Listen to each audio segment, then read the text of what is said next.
जीवन सक्षमीकरण आणि मी या नाटकातील ग्रामसेविका। नमस्कार, मी या नाटकातील सीमा विद्यार्थी। नमस्कार, मी या नाटकातील राघू शेतकरी। नमस्कार, मी या नाटकातील शिक्षिका। नमस्कार, मी या नाटकातील सुधाकर व्यापारी। नमस्कार, मी या नाटकातील स्वीटी। नमस्कार, मी या नाटकातील श्यामल।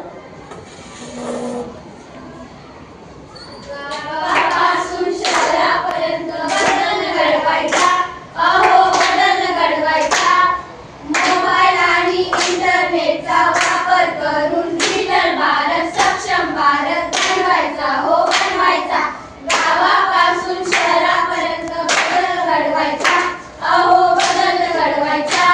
मोबाईल आणि इंटरनेटचा वापर करून डिजिटल भारत, सक्षम भारत बनवायचा, हो बनवायचा।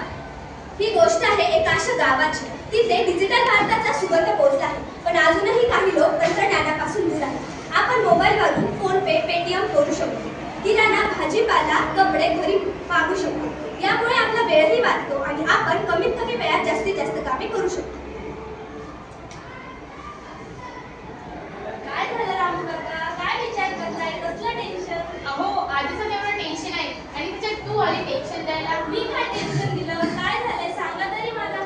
काय नाही, सकाळी बँकेमध्ये गेलो होतो, 2 तास रांगेत उभा राहून सुद्धाही फॉर्म भेटला नाही, त्यामुळे पूर्ण शेतीचं काम अडलं। अहो एवढा कसला ताण घेताय, डिजिटल भारत आहे ना। आता हे काय नवीन? अहो डिजिटल भारतामुळे आपल्या वेळेची आणि आपल्या पैशांची बचत होते। अहो बुवा, ते काय असतं, कसं असतं, आता शहरातल्यांची कामे आम्हाला कशी कळेल? अहो शहरातलं जर आपण समजून नाही घेतलं, बाहेर काय चालू आहे जर आपण बघितलं नाही तर कसं काय आपल्याला समजणार? पण मला कसं कळेल आता ते? चला आपण ग्रामपंचायत। हो हो चला।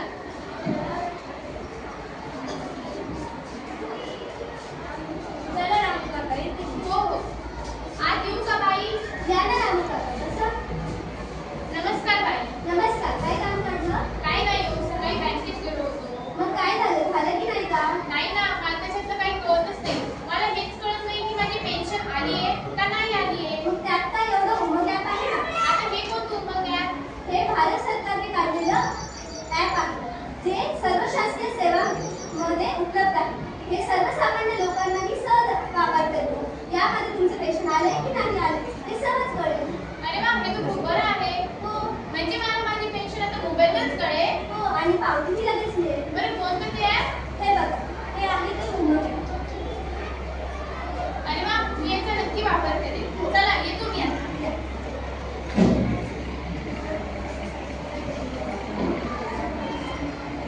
आज येऊ का?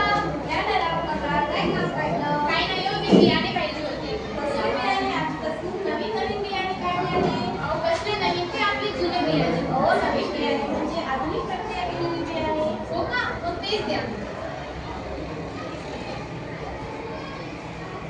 हे घ्या। हे घ्या। माझ्याकडे सुद्धा पैसे नाहीये। मग आता? हे तुम्ही फोन पे करून द्या। आता हे फोन पे काय आहे? फोन पे म्हणजे हे बघा, हे आहे ते आहे। हे बघा, हे आहे ते आहे। यामुळे आपल्याकडे पैसे नसले किंवा सुट्टी नसले तर आपण एकमेकांना फोन पे ट्रान्सफर करू शकतो। अरे वा, आता तर हे खूपच सोपं झालेलं आहे। म्हणजे आपण घरी बसल्या बसल्या पण एकमेकांना पैशांची देवाणघेवाण करू शकतो। हो, चला मी येतो, आता खूप उशीर झालेला आहे। आताचा प्रसंग घरात।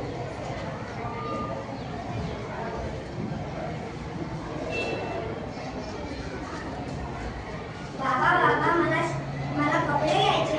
अगं मुले, शेतातील काम खूप आहे, मला वेळच नाहीये। नाही माता, माझी 2 दिवसांनी सहल आहे, मला कपडे पाहिजे। अगं शेतातील काम खूप आहे, मला वेळच नाहीये। शेतातील काम खूप आहे। नाही, मला कपडे घ्यायचे म्हणजे घ्यायचे। अगं शेतातील काम, पेरणी करायची, खुरपणी, मला खूप काम आहे माझं, मला वेळच नाहीये। पण मग माझी आता सहल आहे, मग मी काय करू? अगं वेळच नाही, शेतातील काम खूप आहे। काय झालं? बघ ना ताई, बाबा मला कपडे घेऊच नाही देते। अगं शेतातील काम इतके आहे, मला वेळच नाहीये। त्यात काय एवढं, आजकाल मोबाईलवर एवढे सगळे ॲप आहेत, त्यामुळे आपण घरी बसल्यावरच कपडे मागवू शकतो। हे बघा, मी तुम्हाला आता हे Amazon ॲप दाखवतो, त्यामध्ये तुला जसे पाहिजे तसे कपडे मिळू शकतात। बघ, तुला कसा ड्रेस पाहिजे? मला हा शर्ट ठीक आहे, तर मग आपण आता याला बुक करून टाकू आणि आपण याच्यामध्ये फक्त कपडेच नाही तर आपल्याला पाहिजे त्या वस्तू मागू शकतो. हो, म्हणजे मला आता कपडे मिळतील. ये, मला कपडे मिळणार. आत्ताचा प्रसंग बघितला.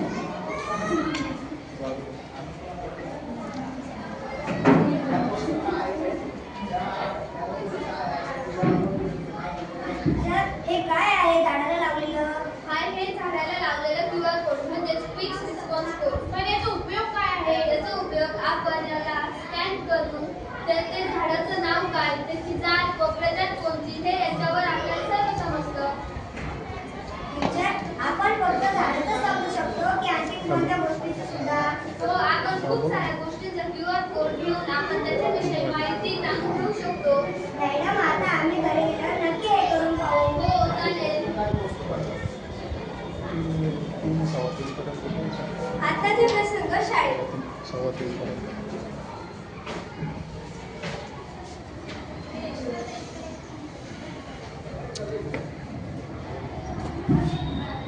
हे बघा, आता मी तुम्हाला काही प्राण्यांविषयी माहिती सांगते. हे बघा, हा आहे जेलीफिश.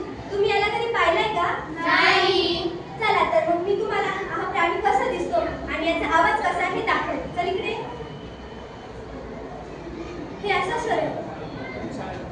हा ॲनिमल फोटो आहे ज्यामध्ये आपण प्राणी कसा दिसतो ते आणि त्याचा आवाज कसा असतो ते बघू शकतो.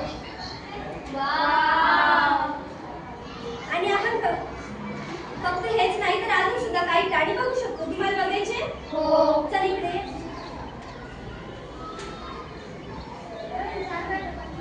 हे बघा, हा आहे घोडा. आपण आता याला सुद्धा स्कॅन केल्यावर हा घोडा कसा दिसतो ते कळतं.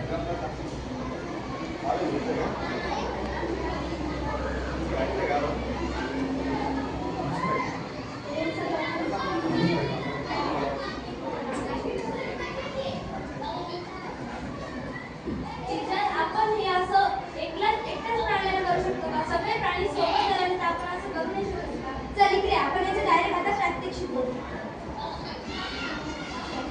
हे बघ, आता ह्या कागदावर एक सोबत 3 प्राणी.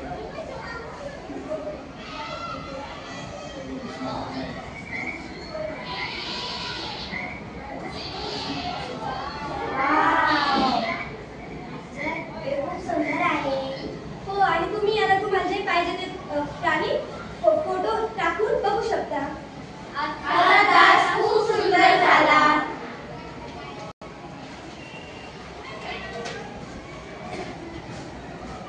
डिजिटल भारत, सक्षम भारत बनवायचा.